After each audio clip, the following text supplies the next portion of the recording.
Wow, he survived that? Well, there was enough of him to survive that explosion? I don't think he's surviving this. No. Hey everybody, welcome back to the Stoneface Reactions. I'm Theta, this is Lessons, and we are back with another episode of Legend of the Galactic Heroes Gaiden.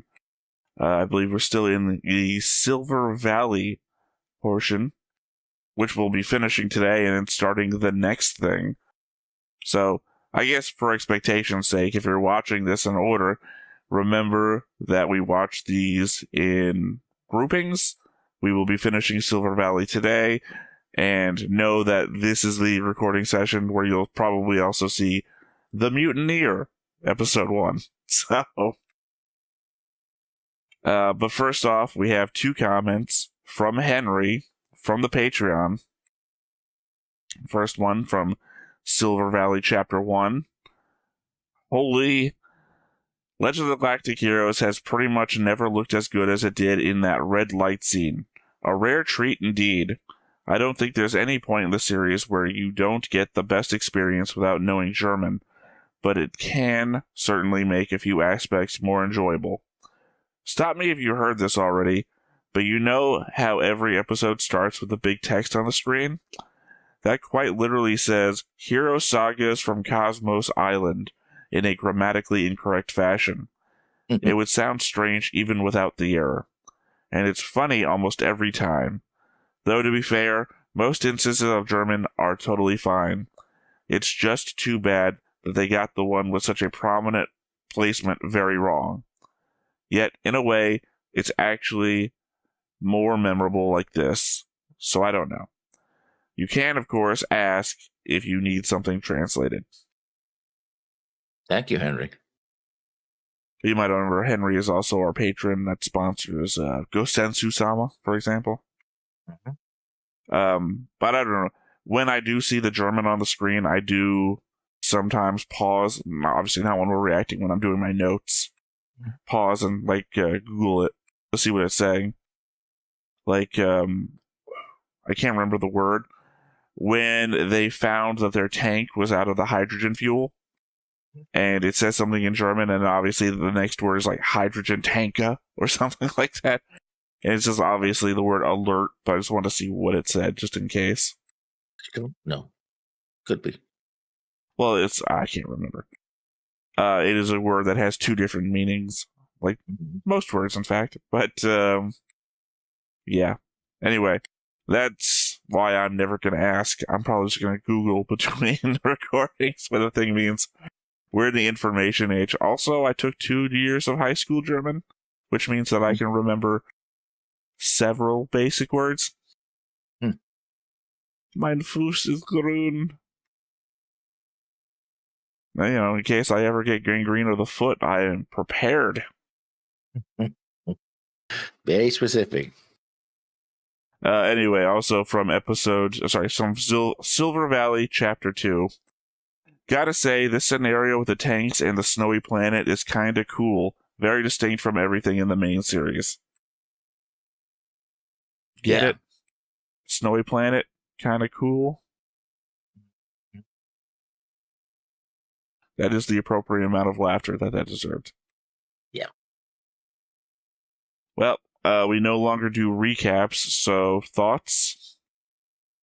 Oh, jumping in on what Henry was saying, yeah, it is an interesting setup. Especially if you compare to what we saw of Gaiden, which was very lengthy and a lot of explanations and people talking, or mostly. Remember, this is still Gaiden. Yeah, but I was talking about the second season here. Very Spiral lengthy Labyrinth. here. Yeah, Spiral Labyrinth. Well, remember, that was only part of season 2. These are all... Gaiden is 2 seasons of anthology, basically. Background anthology. Well, anyway, what we saw. What I saw, because I haven't seen anything else aside from what you're showing me now. Very lengthy, very much talky. And here's like, let's get to the action, right? There's a fist fight. We're trapped in the snow.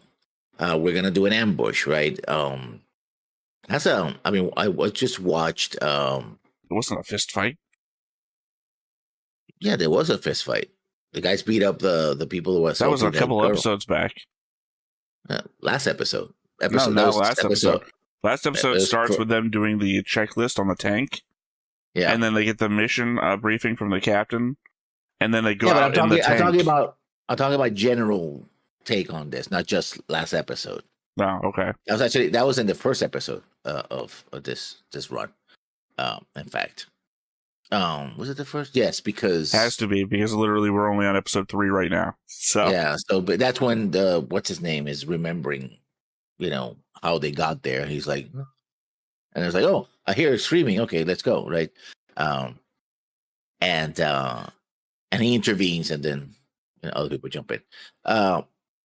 So the pace is very different, which I do like.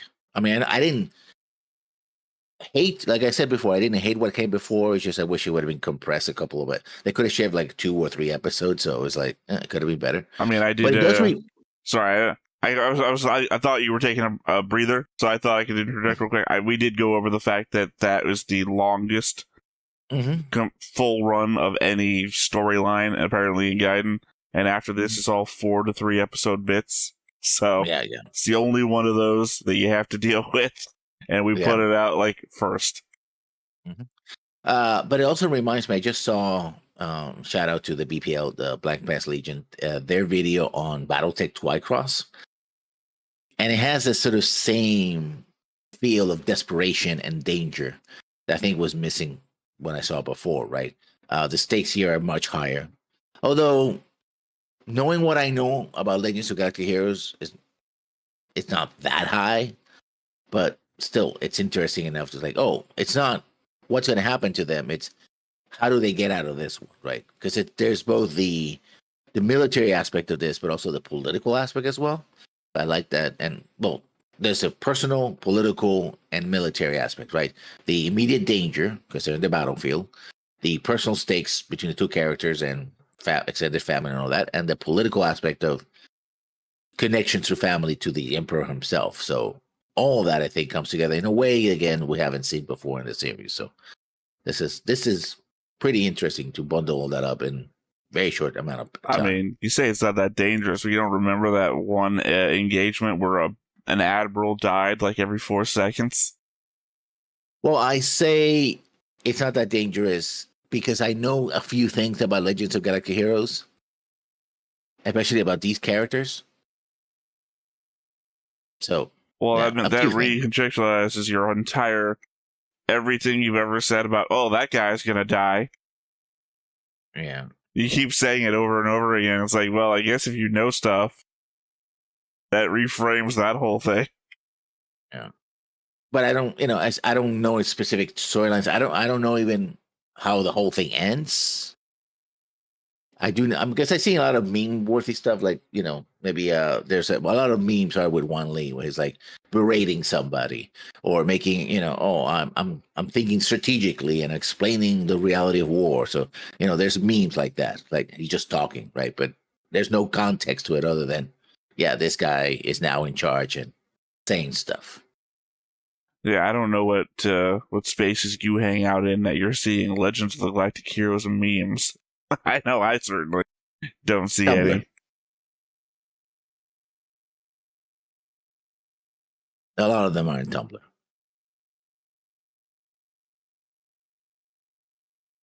That all you got? Yep. All right. As I mentioned to you before, all I have to write down was stuff about episode 2, because that's the last thing we watched. Right. So last episode, the narrator told us that Capaci, I don't know how to say its name, Capaci Link is 8, is 8.6 light years from the critical strategic point of Imperial Force Iserlon Fortress, a name we heard during Gang's story, specifically when Bruce Ashby convinced the Alliance to use its resources to build the largest fleet in Alliance history instead of a fortress, which is what the Imperials did in the construction of Iserlon.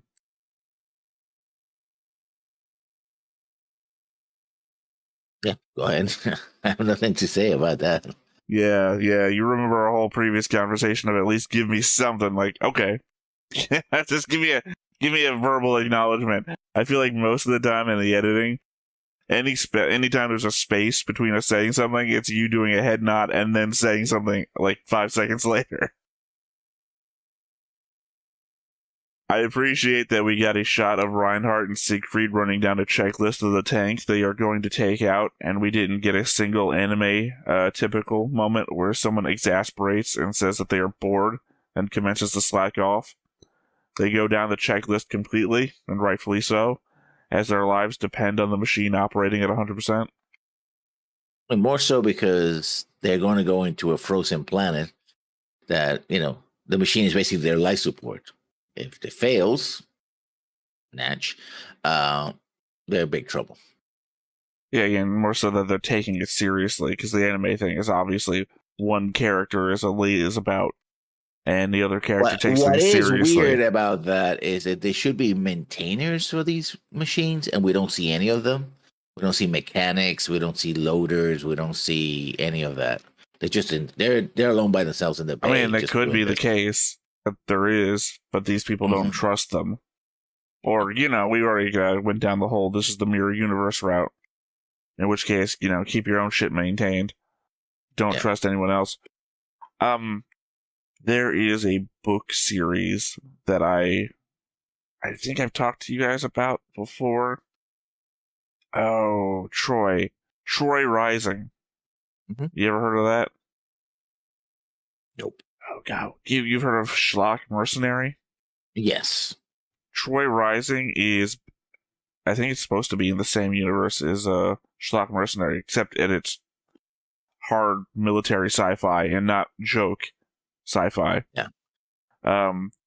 And one of the books literally is all about the difficulties of first world nations, militaries, space militaries and whatnot, dealing with basically integrating with Central and South American what's the word I'm looking for here?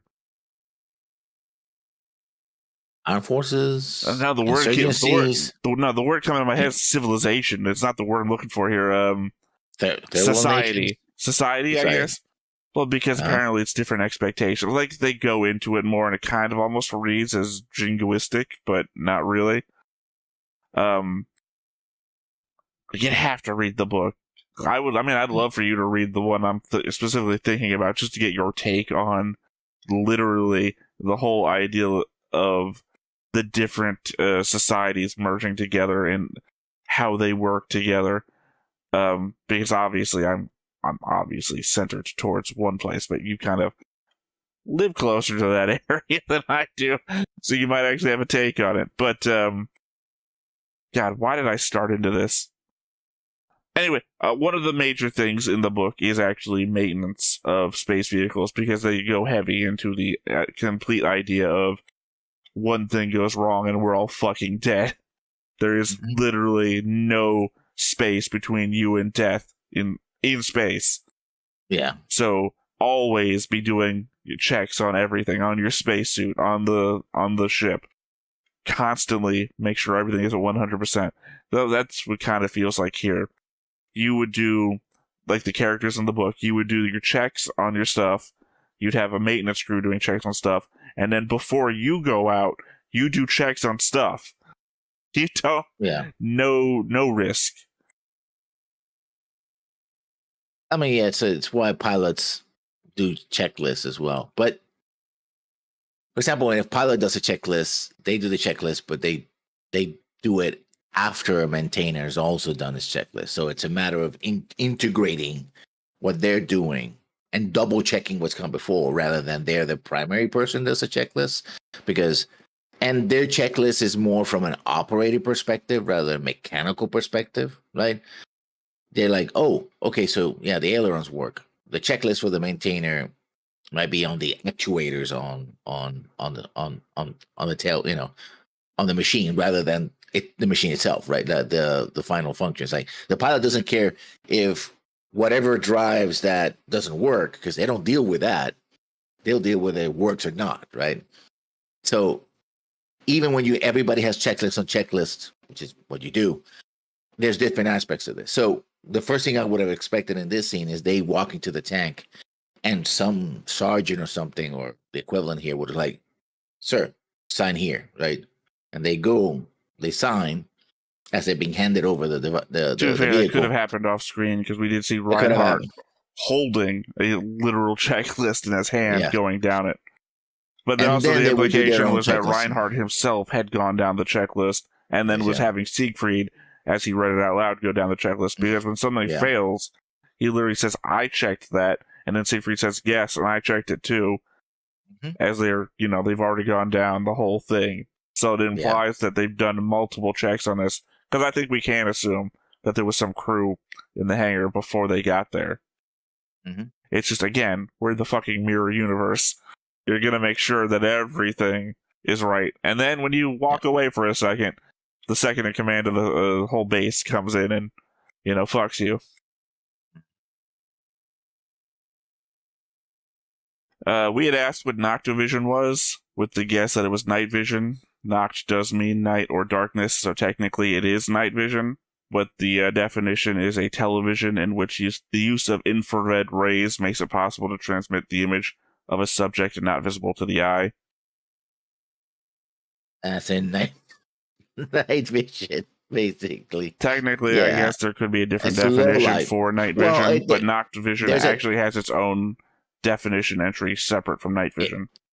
It could be infrared imaging or it could be low light, which is not, well, kind of the same, except that the frequencies in which each version is adjusted to, like low light vision is still in the visual spectrum. And so they amplify sources and they're extra sensitive to sources of light. Well, infrared moves over the scale to infrared, and that's what they're sensitive to. I would say that night vision is probably a broad spectrum term for a number of technologies that allow vision during the night, whereas noctovision is a very specific term dealing with infrared. They're probably it's also shown in green as well, which is by the time this came out, green and black was the shorthand for infrared vision, right? Well, I mean, more so also noctovision is the television on which the infrared rays are visible. It doesn't denote the emitter of the infrared or the receiver thing. It just says the television in which. So it wouldn't be the emitter would be whatever is hot out there that they can see. Well, I mean, like night vision goggles, right? Yeah. This thing is saying it's a television. So yeah. And again, that's the real world definition. That's not even sci-fi definition. Reinhardt's mission was to gather intel on the Free Planet Alliance's base so that they could attack it. Technically, information on its troop sizes or scouts would still fall into the realm of intel. Yeah. Well, I think we said last episode or last reaction that if they just managed to get back and survive, they'd still technically fail the mission, in which case if your commander's already trying to kill you, any infraction might be a loss. So any return on intel would still be running into viable. A patrol. It gives you a size of the typical patrol, perhaps, if this is in fact a typical patrol. Otherwise, if they were sent to the enemy base, I think they were supposed to observe more than that. Like, oh, they have a patrol of 2 vehicles. Okay. How often do they patrol? How alert they are. At least once in this period. Yeah. I'm saying any intel is still intel. But it might not be good enough for them to... Okay. If I give you, the door opens at 3:00, like, okay. And? Yeah, you're also operating within the field of, you sent me out to get information, then tried to kill me, and now I have to at least know that I have to come back with something. So, you're doing the and thing, and I'm assuming the and thing is always going to happen no matter what, so it's not even worth going into, because if you... Literally, the only way they could, in fact, win is if they do take over the Free Planet Alliance's base. Because otherwise, the commander who's already trying to kill you is gonna have every, inch to take you out. Well, if he can't kill him, he can also make them look like they're incompetent. That's what I'm saying. If any amount of intel is always going to be maybe not enough. Oh, cool, you reconnoitered everyone at the base, but I still have no idea how their transports are coming down. Everything is not going to be enough when the guy is already out for either your career or your life. So, I'm just looking for any little win here. Yeah. It's funny to think that Siegfried says they still use military dogs and carrier pigeons because the tech arms race keeps one-upping the other side. I feel like carrier pigeons would be one of the easiest things to one-up if you're talking arms race. I think they're still not one. They're still reliable. I think it's like if for certain messages, still something you can still use. Maybe I live in the modern day too much that it just occurred to me like drone. Just have a drone looking for birds, just bird hunting drones. Suppose so. Spots a bird with, and it like heat, like put like a heat sensor on the drone, right? And any bird that has a cold spot on it, like where a message might be wrapped around its leg or whatever. Doesn't even have to have like guns, or it doesn't have to be like an armed drone. Just ram the fucking bird. But again, I don't know if drones are a thing in this sci-fi. I'm just saying, like, they seem incredibly easy to kill. Seems like, also it seems very accurate infrared measuring system. Because that's kind of the problems. It's at least today, very cheap drones have very cheap sensors. The more sensors you put on your drone, the more expensive it becomes. So it comes to a point where you're spending on a very expensive drone to kill a pigeon. Mean, that might be the argument for it then. Yeah. In that, I don't know. What are the costs of like Tomahawk missiles, and what's we fire those things at cheap ass targets all the time. It doesn't seem like the military does good cost assessment when it comes to what they make versus what they use. But then again, we haven't. We as a country have tried to oh fuck, my brain is dead with words today. Has tried to bring the Department of Defense accountable for its spending. There's a one-word phrase. Yeah, we tried to audit the Department of Defense, but when things are fucking classified or whatnot, it's hard, right? So they've got a budget that they don't fucking care about. So when it comes to that, you can spend. Congress just keeps adding up in the quantity no matter what. It's like, if we don't spend all of it, they're not going to up our budget next year. One of those. So yeah, they don't care. Well, we spent $100,000 missile to take out some guy. How much was that guy worth? I don't know.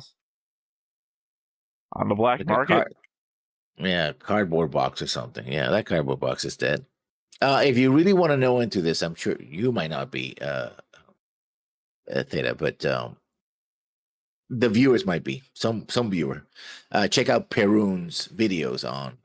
Well, he's the guy who's known for PowerPointing and analyzing these things in terms of logistics and military expenditures in Ukraine and other places. So I like those videos. The one that I watched was the one about the guy who tried to list every military, U.S. military base in the world, and then the DoD used his list for everything. I thought that was particularly interesting. Yeah. Anyway, I just thought it was a funny note on the arms race thing that we keep one-upping each other's technology, so we're using carrier pigeons, which I don't think is going to work well from a planet-to-planet basis. No.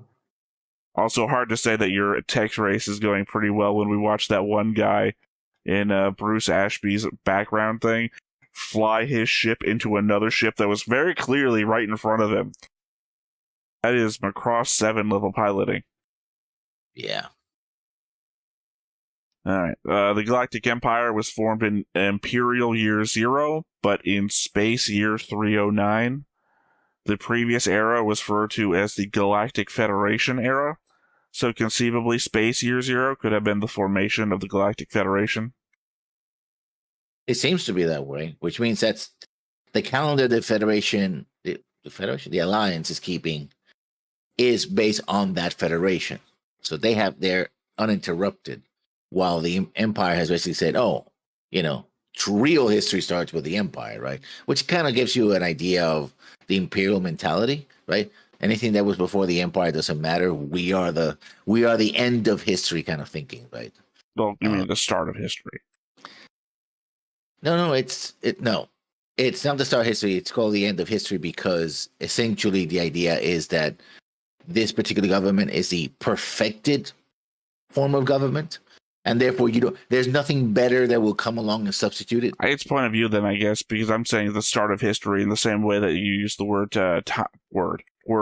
time immemorial, and that time immemorial is literally the start of history as based on a certain perspective of a one-term government, right? So, the Imperial government, the Galactic Empire's formation would be the start of history, as everything after that would be the modern age.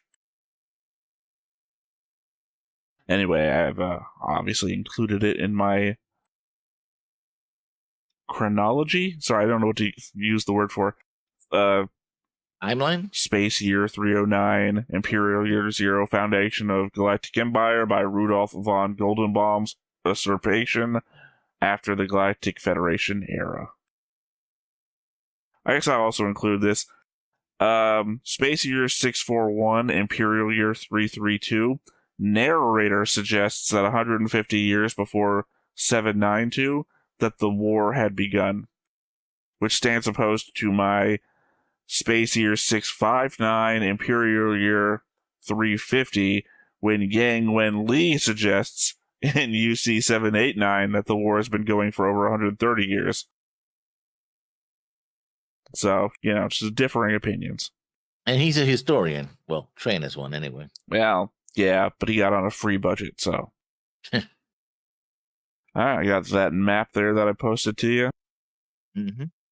I thought about going in and labeling the places that we've seen on previous maps, but I haven't been doing that from before, since it's the first time we've really gotten a map. By the way, this is obviously, the thing was scrolling from side to side, so I took a shot of one side and then waited for it to scroll. And there's obviously a point at the very left side, but unfortunately, the moment that dot shows up, it overlays with the system that we're on, so it's like I wouldn't be able to get a clear shot of this. What's interesting here that they seem to be relatively, we're seeing a very rough sketch here, so they seem to be about relatively the same size. I don't know, the Empire looks bigger. Slightly bigger, but not too big. We don't know how many other star systems are there that they're not principal star systems that are not getting, Well, for example, it's too small on my thing here to show you. If you make it bigger, and I make it bigger. You see in the very middle that one circle that has like an X in it? Yeah. That's Iserlon. We've seen that on a map last episode, literally. Yeah. Literally when this is panning by. Let's see. I think the one the one to the left of it, I believe, is Tiamat, which would be a star zone that we know that had a battle in it due to Yang Wenli's whole thing. And that giant one, I don't remember the name of. It would literally be last episode they were showing it, but in between Tiamat and that giant one is literally the system we are currently in. So already indicating to you that not all star systems are on this map. We are currently on one that is between 2 points on the map.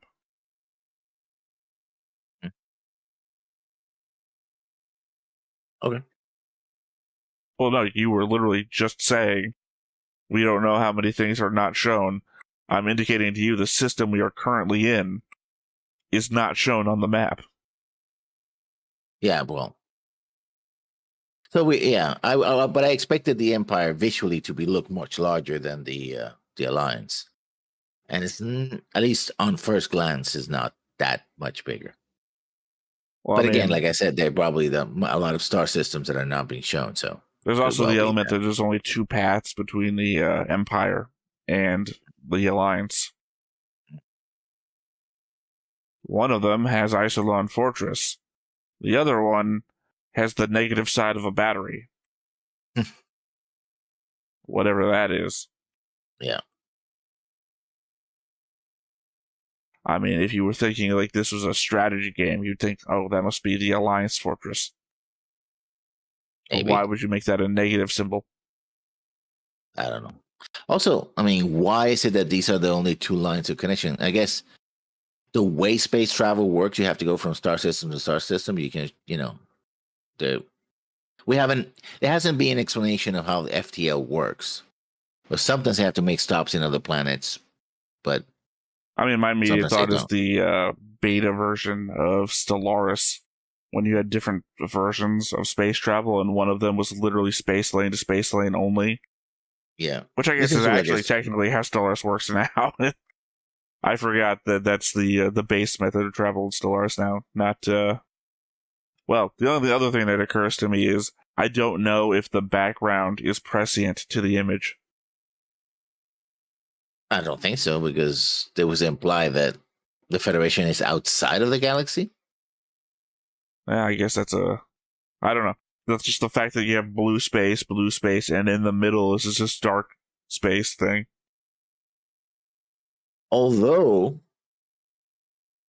it could well be that these are parts of galactic. If we're talking about the Milky Way here, the galaxy, this is space between the arms. So between the galactic arms, um, there's less stars.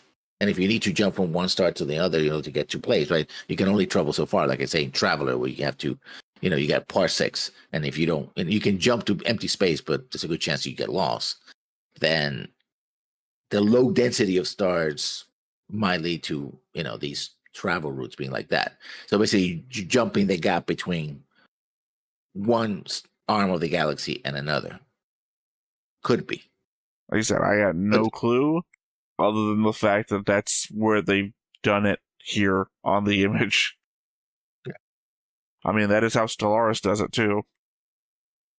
If you play those maps. That's one of the things about these sort of maps is that if they're not properly aligned with the rest of the galaxy, you really don't have any idea how big or small. Are they? Are we talking about two sides of the entire galaxy, where one side occupies the galactic east and the other one occupies the galactic west, and that middle, the way they have to go around is because of the black hole in the middle, or they just two arms, or I mean, if that was the case, then it very much looks like they're not occupying the entire galaxy. Yeah. All right. Final thought here then. At the point that Reinhardt and Siegfried's tank ran out of fuel, they are 100 to 200 kilometers from the Free Planet Alliance base and 500 kilometers from their own home base. That's quite a bit of range on a tank, or armored vehicle in this case. Well, I mean, it's technically to the world that they live in, it's not. Given that they were supposed to go so much further. Mm-hmm. They weren't supposed to be down to 5% of their fuel at this point. Yeah. They weren't acting like they were going to even be at less than half of their fuel, which implies that they have a lot longer of an operating radius. Yeah. 800 to 900. So a total of between 1600 to 1800 or more round trip. Operating radius would be about. Well, they knew that the base was about to be 600 to 700 kilometers away, according to the briefing that they got from the.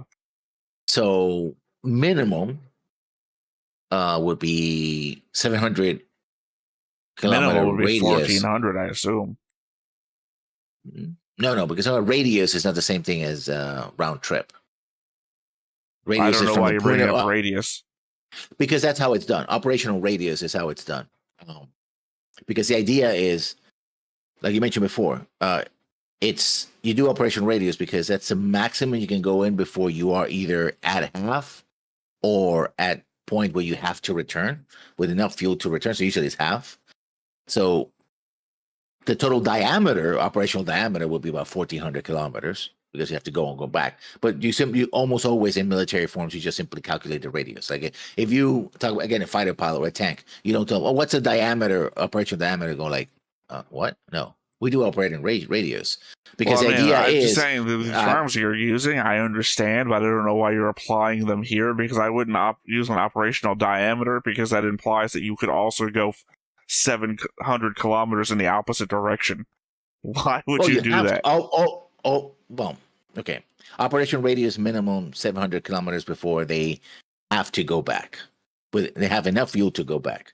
So total round trip, if they were going in a straight line, would be minimum 14, which would be, I guess, the ferry range. Again, they say 600 to 700 kilometers away, which is why I said 1,400. Obviously, there and back if you went the entire distance. Yeah, 1,400 would be the overall maximum range / ferry range of this. If you want to just go from point A to point B, the maximum distance. That's be the minimum. I suspect it's more. I said minimum. Probably it's about 1,000. I would say comfortably it'll be 1,000 kilometer operating radius, which will make it total range about 2,000. Because you want to have a padding, you also have to fight, and this vehicle also has that's why I was saying minimum because that assumes you're not doing any scouting or anything. You're just getting there and back again. You would want enough extra to, veer around, take side routes, investigate the base from different angles and whatnot. But bare minimum, you'd want to at least be able to get there. And then, assumedly, you wouldn't want to leave your tank out there dead, so you'd want to have enough fuel to at least get back. So the bare minimum, 14,000 kilometers. Sorry, 1,400 kilometers. No, 14,000. I don't know what the hell I was doing. It'll be, operation radius would probably be around 1,000 to give that padding. You go do whatever you need to do and then come back again. That would be my estimate. I can't wait for all the armchair generals to jump into the comments. Well, I mean, that's all I got. Okay. Let's go. All right. Well, if you got nothing else, then let's go ahead and hop on into it. But before we get started, make sure that you hit the like button, hit that subscribe button, comment down below to feed that algorithm. On top of all that, if you want to watch more shows like this, unfiltered, uncensored, and uncut, as well as some early access stuff, you can check it out over on the Patreon. It's just $5 a month, but hey, no pressure. There's zero pressure in order to do that. It's just a little bit of extra support, and it would be greatly appreciated.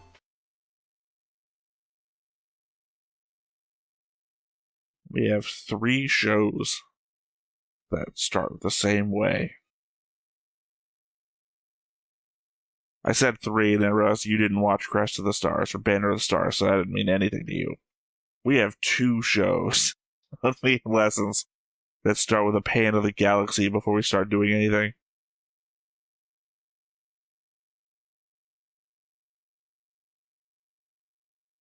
Interesting. The titles are in German. The music is in English.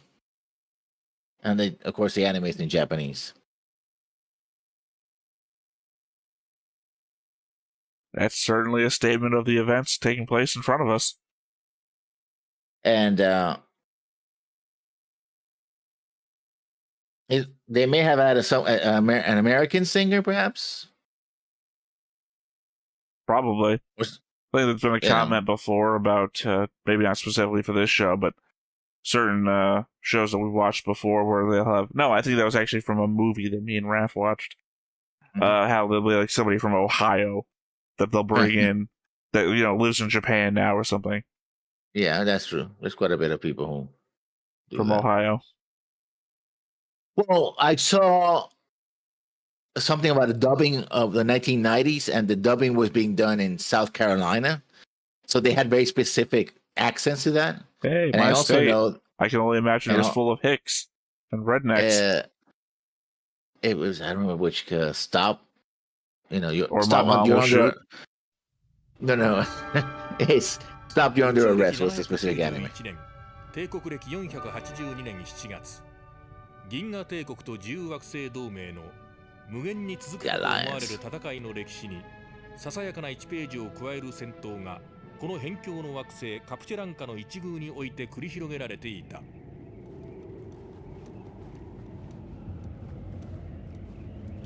Ah, yes, because they got out of the vehicles to hunt them down. Can't remember if they used the fire extinguisher yet or not. No. Because they specifically panned over to it.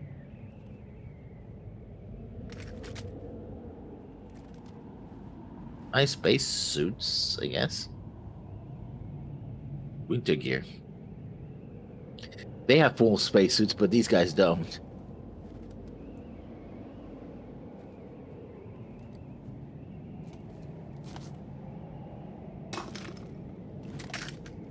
Works on zombies, works on the Alliance.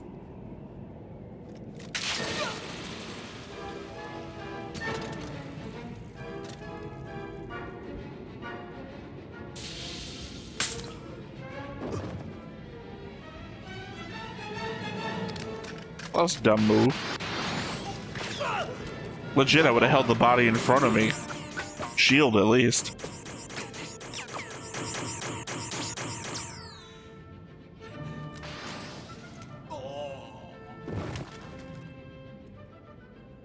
Hey guys, let's all shoot at the guy up there and not the guy just standing here in front of us.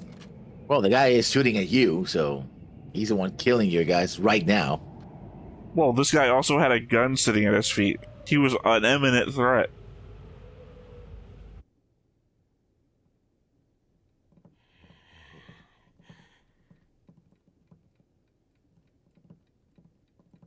Are they dead yet? Are they dead yet? Are they dead yet? I mean, honestly, you would never know. At any point, they could all just walk back in. I'm sorry, what? Oh, okay, they're all dead. Never mind, this is a different team. I mean, Yeah, they divided themselves into two teams. no, I thought that it was the same team and they just let the guy walk away or something.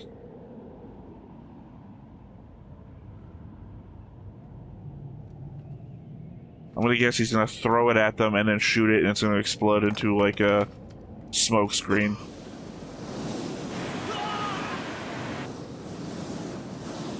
Or not. What the fuck? We take fire seriously in the Empire.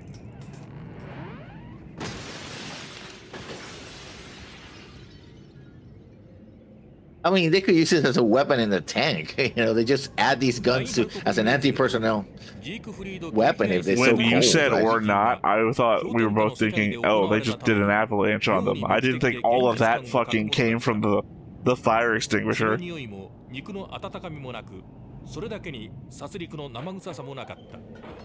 それは人間を消耗物とみなし、数量に還元 I mean, yeah, if I knew fire extinguishers at that, yeah, of course I'd look back and take that as my first weapon. ダメですね。操縦は Brainwave 車両の system 停止ゾー error? ンに直結したこの運転用ヘルメットから直接入力するようです Oh. が、 Ah, 脳波パターンは特定されていて、あらかじめ登録してあるものしか Well, I'm glad it wasn't just a weird translation そう thing. な It る was と actually true. 装甲車自体を捕獲するのは無理か。そうですね。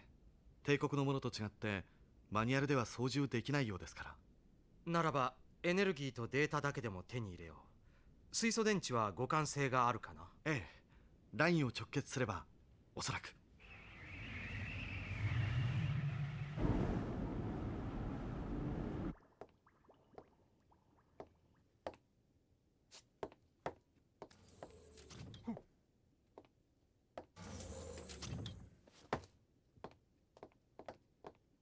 タワエ、これからすぐに奴らの後を追ってくれ。はあ？うん。そのなんだ。やはり結果 As I said, you could just be worried forever. 落ち着かれませんか。いや、報告もしなくてはならんし、万が一のことはあってはいかん。万が一です。 It's like any horror movie where you kill two people and then they show up at your house late at night and like, oh, we weren't dead. 承知いたしました。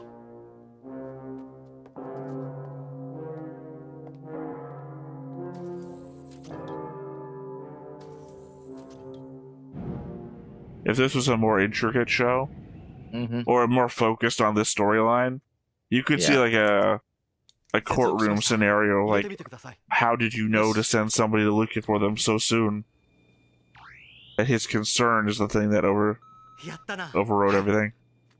Ah, the mighty floppy disk. Oh, there you From the go. future. だがその前に腹ごしらえと行こう。ようやく調理器も使えることだしな。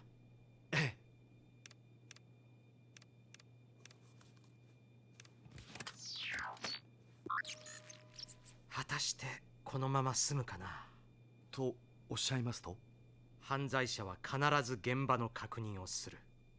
大佐自身か大佐の手の者か、誰かが我々の死を必ず見届けにやってくるはずだ。そうは思わないか。 I don't know, there's still be a wide margin for where you may have broken down.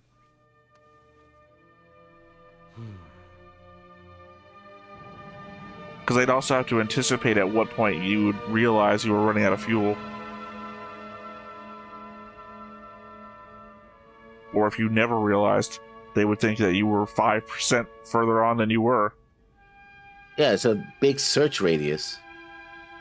You think about it. In a place that Blizzard's 680 days out of 688 days.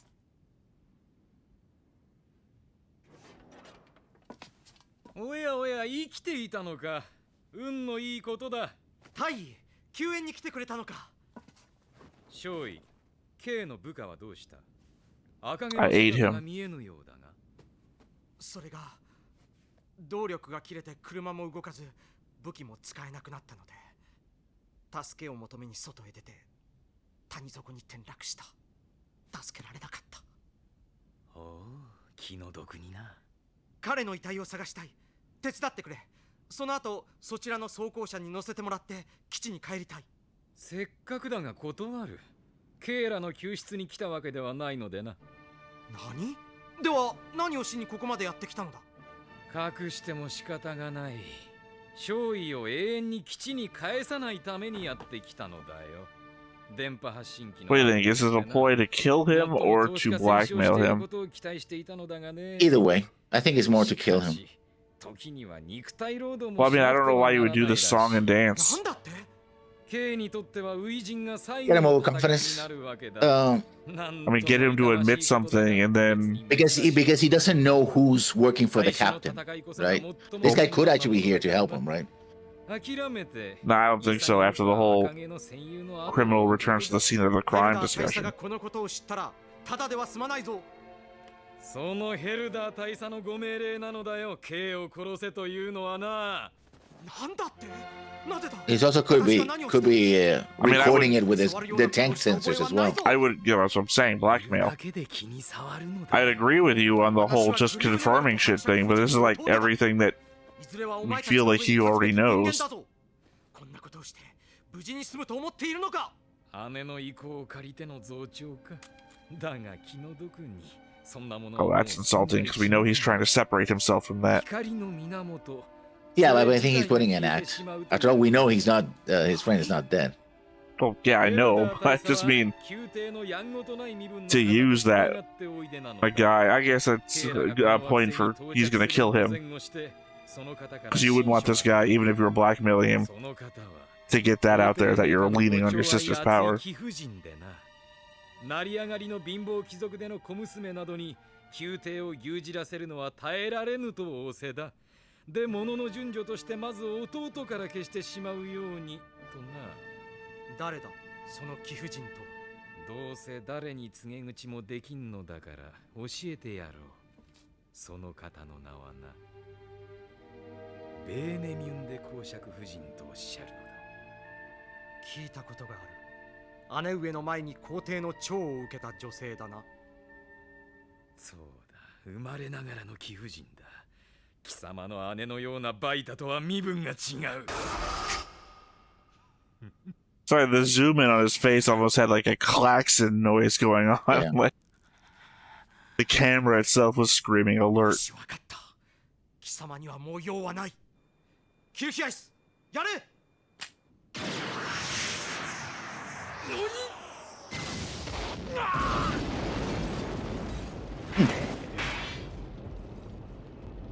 Wow, he survived that? Well, there was enough of him to survive that explosion?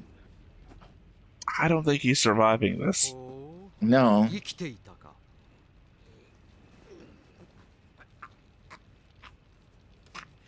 助けてくれ。頼む。助けてくれたら And we all know what Rorschach says. 刑に忠誠を尽くす。どうするキルヒアイス。この男はアンネローゼ様。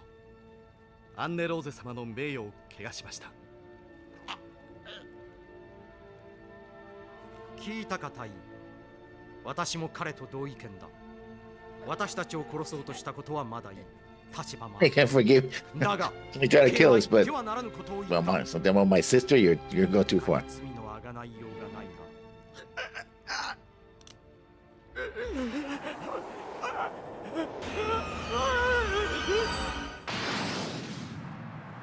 I would argue that was probably a kindness.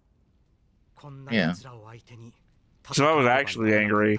Just fucking leave him here.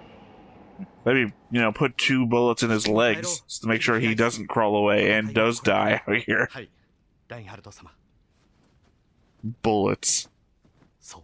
No, the laser rights. I did air quotes, you weren't allowed エル to. ダー大佐に相応の報いを与え、さらにその背後で糸を引く宮廷貴族たちの陰謀からアンネローゼ様をお救いしなくてはならない。それは一時的にアンネローゼ様と皇帝の結びつきを強めることになるかもしれない。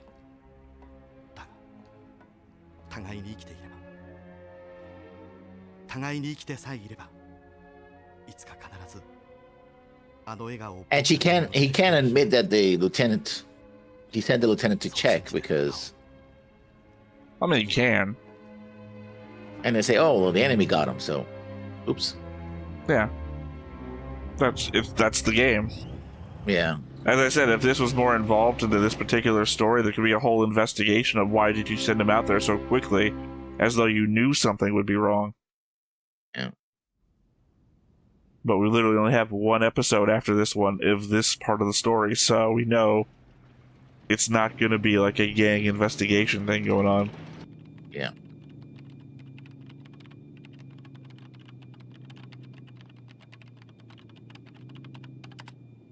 Looks like your own computer doesn't know what some of the characters you're typing in are. ラインハルト様、出ました。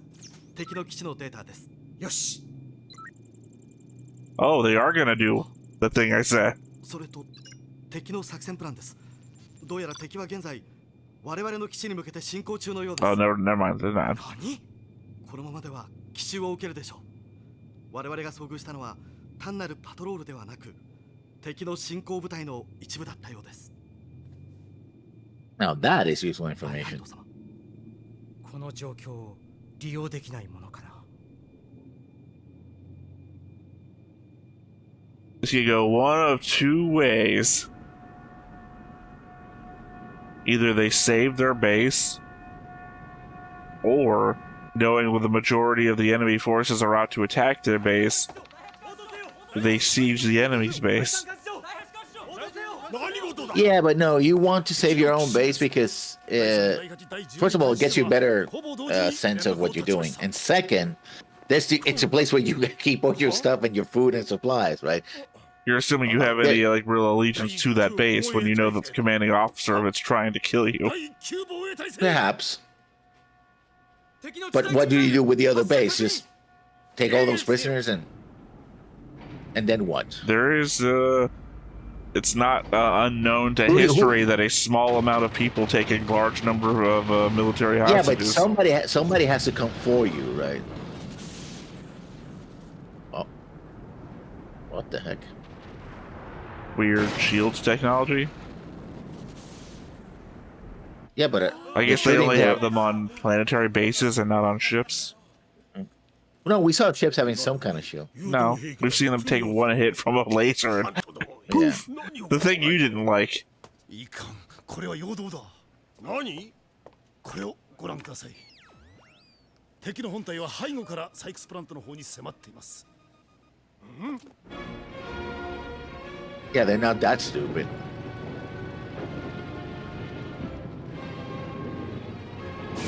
Yeah, we've already covered that due to the constant blizzards, we can't have an air force here.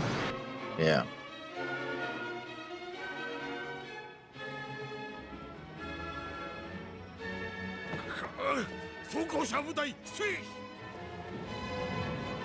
Can you just dispatch them? Just as There's also the element of the fact that our two guys, or my two guys, are just two guys in a tank. So it's like, what do you think main characters are going to be able to do in this situation?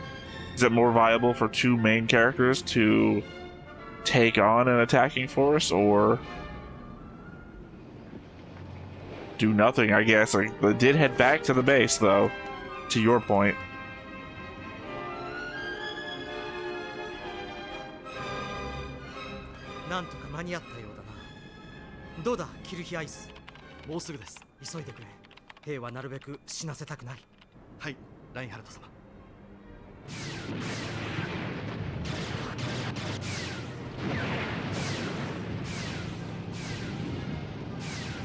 Like I said, I do prefer the look of the Imperial tanks to the Free Planet Alliance tanks.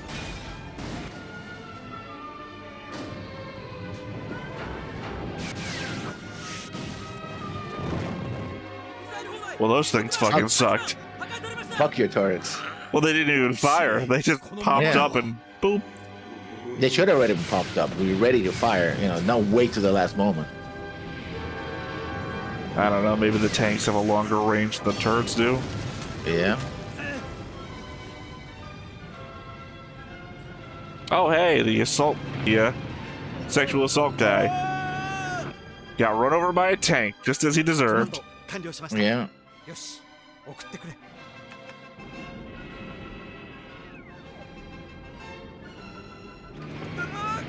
Oh, fuck, come on, don't save this guy.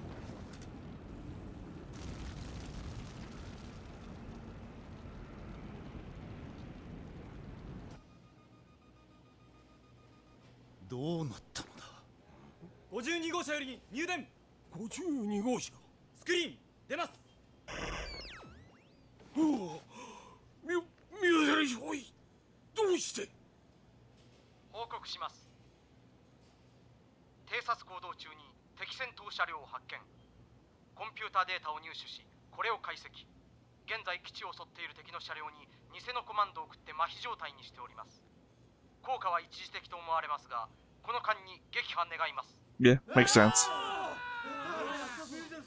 We saw that their weakness was that they were overprotective on their control systems, that you can't manually operate the tank, so you send them a command that's unverified. The tank denies it.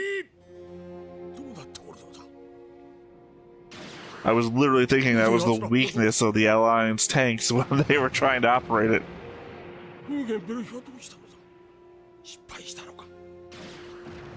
He clearly did, because you just talked to the guy.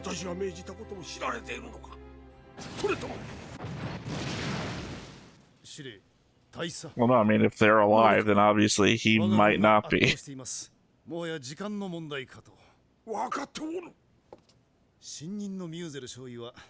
I mean, you're doing more than routing the enemy if you're blowing the tanks up and they're running out on foot. They got a 700 kilometer run back to base. 状況は決しました。差し出がましいようですが、ここは召喚にお任せになって少しお休みになられてはいかがですか。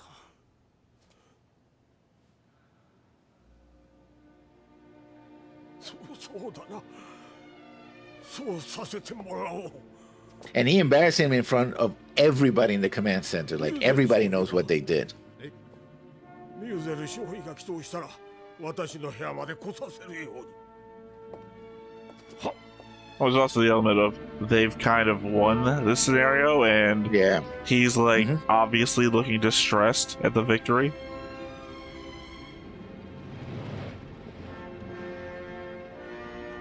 Boy, I hope you guys are ready for re-education camps.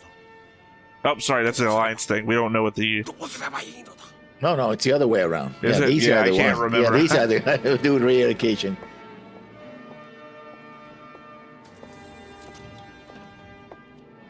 I feel like this guy's getting ready for a gun popsicle.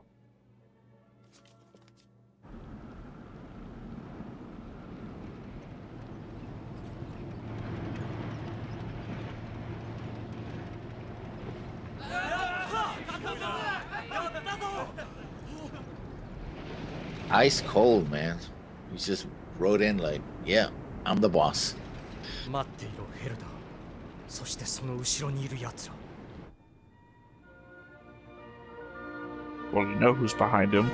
You got that confession already. Yeah. 宇宙歴791年、帝国歴482年7月、惑星カプチェランカの帝国軍米ドライ基地は重惑星同盟軍の奇襲を受け、B3. Literally, that's what my note said before. God damn it. の活躍によって当初の劣勢を跳ね返し、敵の攻撃を撃退することに成功した。So I have the annoyance in my own head. I saw my previous note about the planet name B3. I'm like, B3? That doesn't make any fucking sense. And I corrected it to V3 to say, that's why I said 8 when I was saying my stuff. Like, what the hell is B3? Because I didn't put the dash in between like they did. I said B3 written down. It's like, oh, that must be like one of my 2 a.m. thoughts, right? We must have hit the wrong key or something. Yeah. B and V are right next to each other, so literally it wouldn't have been far off. Yeah, one of the instances of why I like my character so much better than Yang. And again, you thought I was gonna compete with you for Yang. A character, yeah, but I should also when I do the edits and I need the animation for when we're talking on screen, Yang is eating a hamburger. Yeah, but I like the the faction that doesn't have secret police and thought police. Just a thing I like, you know. Well, if you were in the faction with the secret police and thought police, you'd have to like it. So. No, you actually you wouldn't. You defect to the other side. Well, not everybody gets to defect. Not everybody's like a fucking admiral with the ability to do so. Or rebel or something. Which is exactly what the Alliance did. They rebelled. I would argue that there's also only been one successful rebellion in the last, 400 something years. So, that we know about anyway. Obviously, there could be rebellions all the fucking time. They're getting put down. Yeah. But we're dealing with, like, the macro scope, so.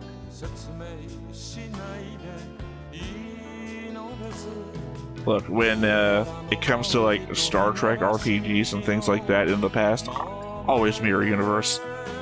Always, it's just more fun. You got politics, you got assassinations, you got the captain's woman, man. If you're on the right ship, you got a disintegrator field to take care of your enemies. Agony boosts. Personal agonizer devices.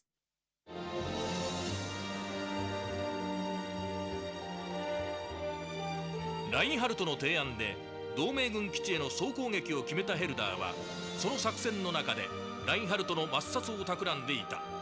それを指したラインハルトのミルヒアイスは一計を案じるが、次回銀河英雄伝説外伝白銀の谷第4話。I mean, he still has his orders to kill him, so.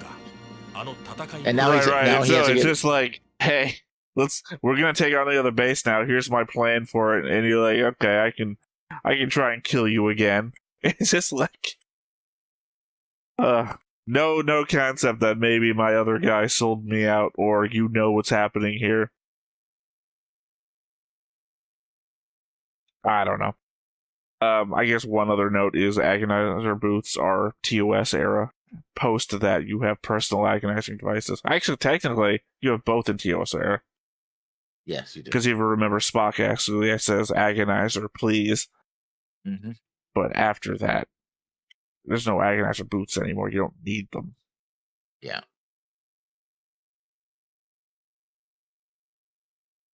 Unless you want to make a big show of it. I guess. Then again, at what point does the holodeck just become a torture chamber? Yeah, that would be nasty. Again, Mirror Universe, it's just more fucking fun. Half Borg Data. Prison Yard Picard. I don't know what to call that guy. He is jacked. You seen the comic book cover, Mirror Universe Picard? No. Oh, he is fucking jacked. He looks like he could take out normal Universal Riker in a fist fight. I mean, he looks like he fucking take out normal universe of Worf. In fact, I don't think Worf is on the bridge of the Mirror Universe Picard, Mirror Universe Enterprise. Of course, that doesn't make any sense why he would be.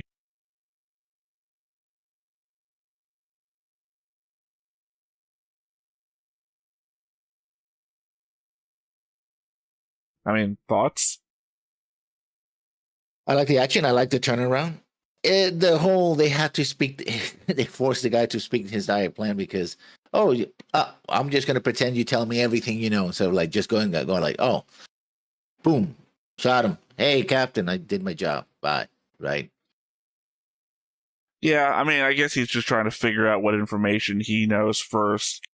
By which I don't mean Reinhardt to what's his name. I don't have the thing brought up. But is that supposed to be Barkley in the back?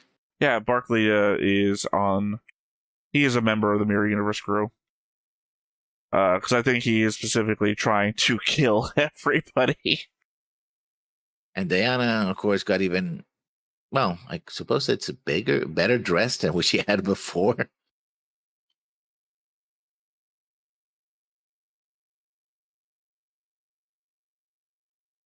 There you go. You know, like I said, Mirror Universe is just so much more fun. Is that Cisco? No, that's not Cisco. That's wow. Yeah, that's not a good look. That's fucking Geordi. Of course, it's Geordi. Unfortunately, I don't know. I only know this specific comic storyline is TNG. The only Mirror Universe I know with the Cisco is obviously dead in that one, but that's the Deep Space Nine Mirror Universe episodes, which are shit. I don't like the Mirror Universe. You know why I said Cisco? Because it reminds me of the actor when he was saying, what was the man named Hawk? When he was playing a Hawk in that detective series, and he got his spinoff, and he would wear sunglasses. Yeah, it sounds so familiar, but I don't know what you're talking about. Yeah. Man name. But yeah, no, I mean I've read one. A Man Called Hawks. Yeah. It's Avery Brooks. It says it's a series based on Spencer for Hire. Let's see if I know the name Spencer for Hire, but I've never seen any of that either. Oh, I saw one Spencer for Hire. I don't know if A Man Called Hawks. I saw a couple of episodes. Yeah, I could certainly say I've never seen any of that then. Avery Brooks I only know from DS9, I think. Sorry, I was about to Google Avery Brooks to see if I knew him from anything else, and instantly, for some reason, I just typed DS9. I'm sure I gotta know him from other stuff. Yeah. Oh, but of course, should have gone to IMDb and not Wikipedia. Sometimes Wikipedia is really good about it, but not in this case. Oh, American History X. Yeah, he plays the principal, doesn't he? Yep.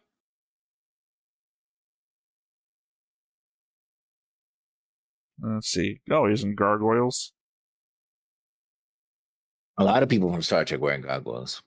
No, I mainly know what's his name. The guy who does a lot of voice work. I guess that's a lot of people from Star Trek too. But the guy who's well known for bit parts in Star Trek across like everything. I know who you're talking about. Well, not bit parts per se. What's his name? Let's see. I'm gonna look up the movie The Man from Earth, where he plays a character in that, and it's a small bunch of people in a cabin movie. So that would be Tony Todd. Because it's a movie that also features who plays Phlox in Enterprise? Yeah, I know who you're talking about. I saw him originally in Stargate SG-1, and then John Billingsley. Is that the right guy? Yeah. Okay. Yeah. But yeah, also playing a scientist. Yeah. Man from Earth is a really good movie, and I would recommend it to anybody who's listening to this. But yeah, the show that we just watched. I mean, it was good. Again, a lot of action. Aside from that part where he's like, "Oh, please tell me everything that you know," kind of felt a little forced. It's like, "Oh yeah," and not only that, I know exactly who sent you the message, because that's another thing.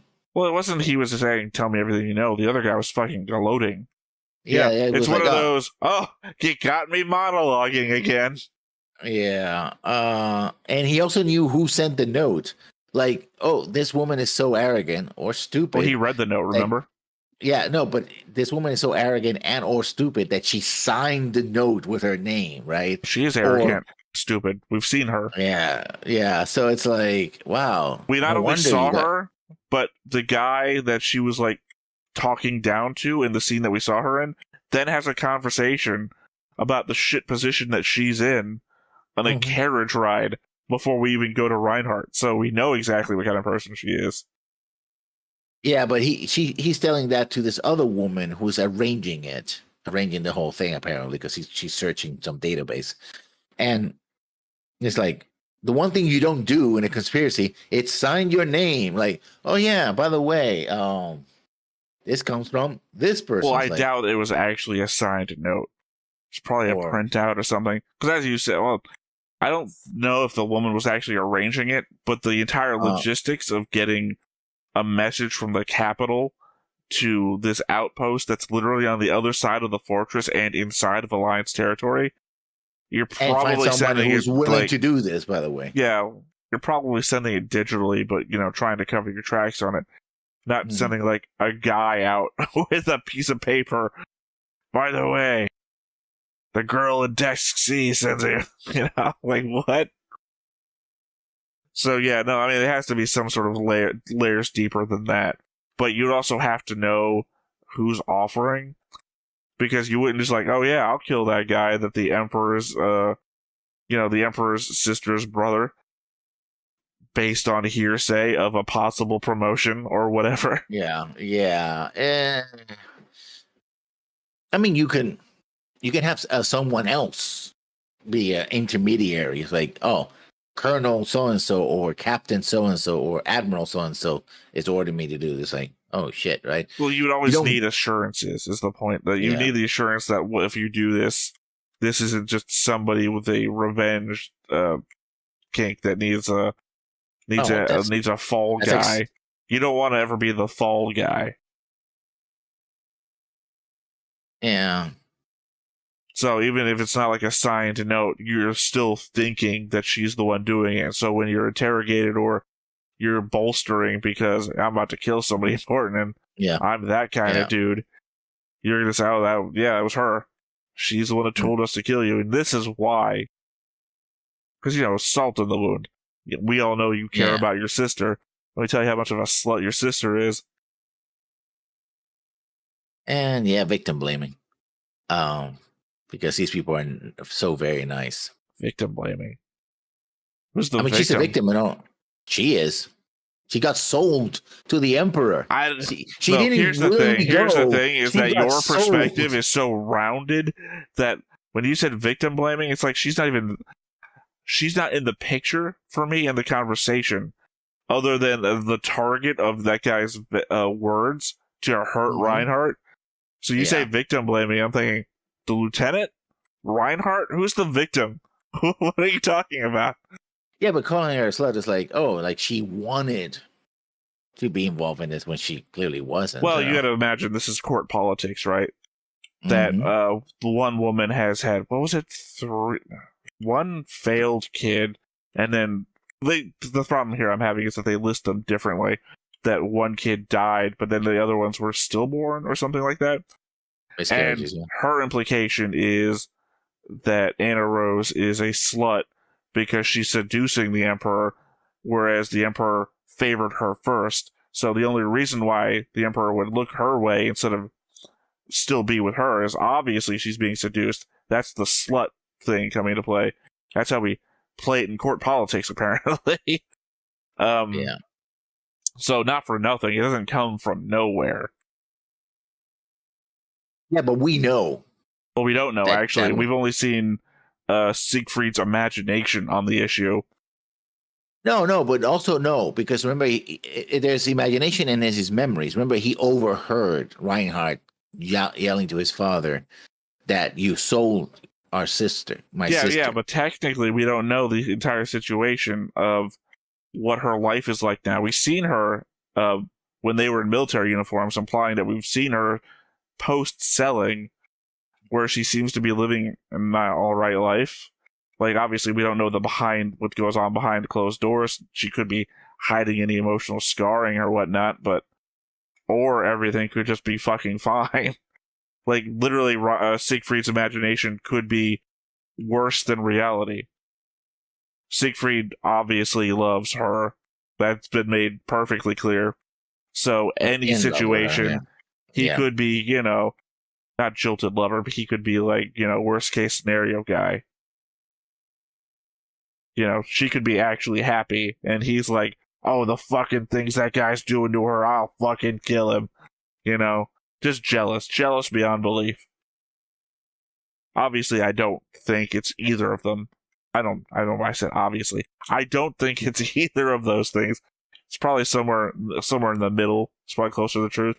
It's probably an unhappy situation because she can't be free to do what she wants. But I don't imagine that he's just like creepy vampire rapist guy that Siegfried's imagining. I mean, the possibility is that it is very possible, considering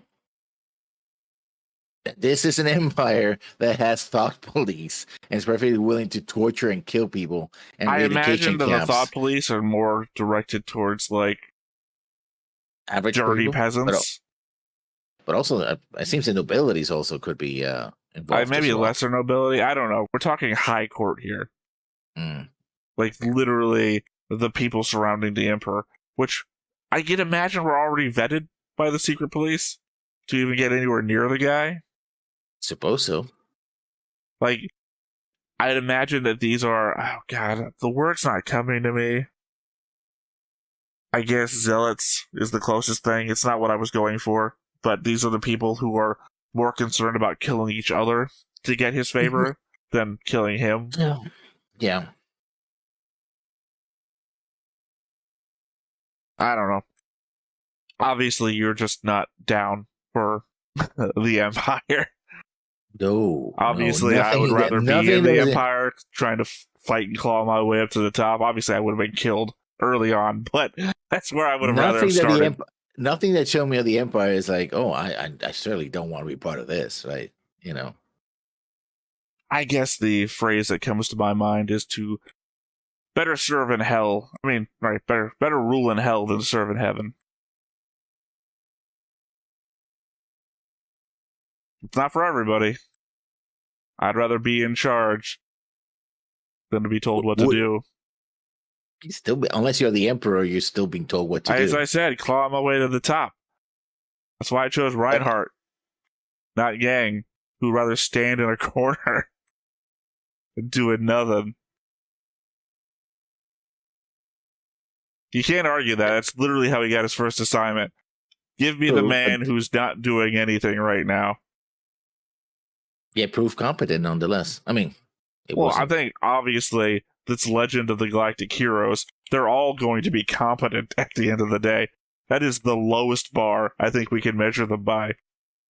At the end of the day, I feel like we're going to be measuring accomplishments, not competency. Well, I mean, I feel like it'd be very disingenuous if at the end of the show we turn and look like, yeah, it turns out Yang was competent and nobody else was. Wait, well, what the fuck were we watching the entire time? Yang and the incompetent boob opposite of him. I mean, Reinhard is pretty competent as well. I know. That was the facetious nature of everything I've been saying. Doesn't mean that I will side with him, though. Of course not. We had you drawn as one guy and not the other for a very... Look, there's a reason you were drawn as Yang and not Siegfried. Glad I made the right choice. That's completely opinion-based. Well, I mean, for all you know, Reinhardt's out to change the Empire. It doesn't seem so. No? I mean, I could make the argument that if your sister got sold to the Emperor, you might have a grudge against the Emperor and an entire system in which people could get sold. Yeah, and yet he doesn't seem to have any revolutionary thoughts in his mind or Of how to course change not. the There's system. fucking thought police. Yeah. Well, do the thought police read minds? Well, I mean, I don't know. We have no... Look, how far does it take Gundam to even mention the word Esper once? We aren't even that far into the show if this was Gundam. Yeah. Although they do mention brain scans for the Republic. Well, it says brain equipment. waves, but at the same time, it's also an AI-controlled tank. Mhm. Again, the problem... I'm sad I didn't say this when I was thinking it originally, and then I had to wait for them to use it as a tactic.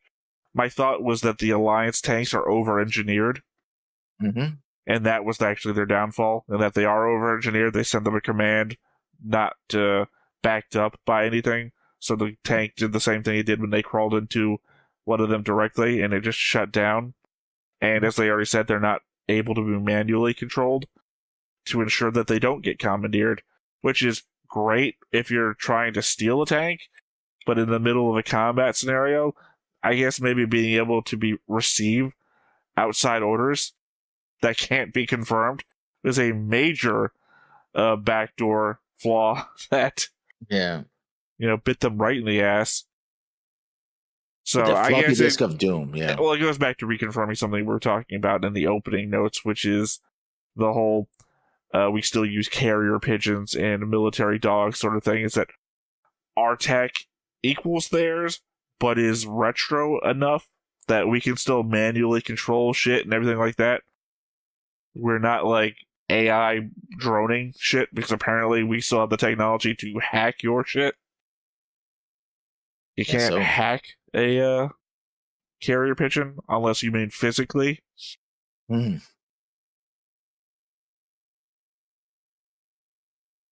Final thoughts? Yeah, looking forward to the last episode and see what happens. Okay. Well, once again, I have been Theta. This has been Lessons. We've been Stone Face Reactions, and we will catch you next time. Bye-bye. Hey everybody, thanks for watching another Stone-Faced Reactions. If you have an idea of another video we could go ahead and watch, go ahead and put it in the comments down below and we'll add it to the wheel. Be sure to like, comment, and subscribe, and let us know what you thought about this video, what parts you liked. And until then, we'll see you next time. Is this too goofy?